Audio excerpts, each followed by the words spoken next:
kehidupan datang dan juga pergi setiap masalah, musibah, tanpa kita bisa memilih kapan waktunya. Nah, termasuk ini juga yang dialami seorang Jeremy Teti. Ayah Jeremy Teti meninggal dunia saat Jeremy Teti berjuang untuk sembuh. Ayah meninggal di tahun berapa? Baru beberapa bulan yang lalu. Sakit apa, Mas? Sudah umur udah 88 tahun. Biasa kalau orang tua kalau udah jatuh di kamar mandi, itu tuh kehidupannya udah oleng kan. Itu udah di sini mulai retak, bawa ke rumah sakit, dievakuasi dari Bali ke Solo, di Solo dioperasi tulangnya, udah beres. Tiba-tiba satu persatu fungsi tubuh berkurang dengan sendirinya. Meninggal dunia di rumah atau di rumah sakit? Di Magelang, di rumah sakit. Di rumah sakit? Iya. Saat itu Jeremy Teti juga memang sedang dalam perawatan pengobatan? Enggak, saat bapakku meninggal mau makamkan siangnya.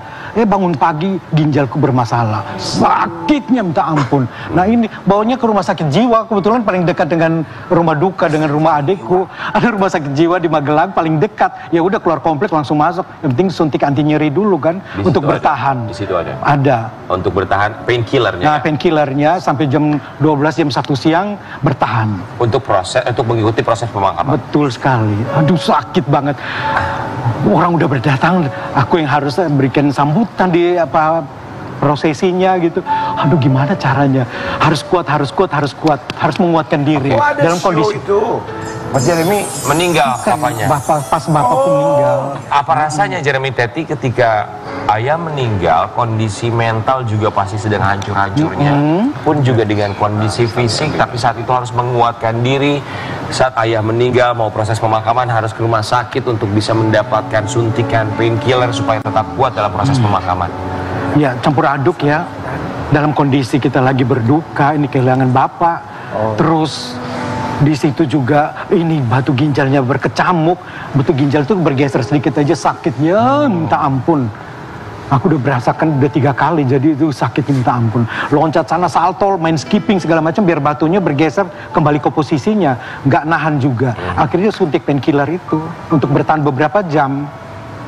Nanti kambuh lagi segala macam, daun pintu, daun jendela udah diminum semua, nggak sembuh-sembuh juga, batunya nggak keluar. Tapi kita yakin Jeremy Teti pasti bisa menghadapi ini semua, karena kunci dari segala macam kesehatan apapun itu adalah hati yang bahagia, hati yang gembira. Kita lihat juga bagaimana dia menghadapi masalah, masih tetap bisa bercanda ya. Tapi Jeremy Teti masih ingat pesan dari mendiang yang sampai dengan sekarang selalu nempel di kepala seorang Jeremy Teti. Saya paling ingat dengan bapak saya ketika saya masih kecil, masih SMP, masih di Timor, di Atambua, di border antara Indonesia Timor Leste. Bapak saya tuh zaman bahula ya, tahun 81 udah berani charter helikopter untuk datang menyelamatkan saya dari Dili, Timor Timur ke Atambua, karena saya 3 bulan tuh quote and quote ya, kehidupan saya tuh di luar nalar, tidak bisa pulang ke rumah selama 3 bulan. Kenapa? Ya katanya orang sih ada yang buat gitu loh. Jadi gue diambil ke rumahnya dia selama 3 bulan. Ada yang buat maksudnya? Ilmu hitam, guna-guna. Ya begitulah. Apa-apa. Nggak bisa pulang emang saat itu di mana? Ya di rumah, aku di Atambua di waktu itu. Nah itu bapakku datang untuk menyelamatkan aku. Helikopter itu landing di halaman parkir lapangan sekolahan dan langsung ambil aku.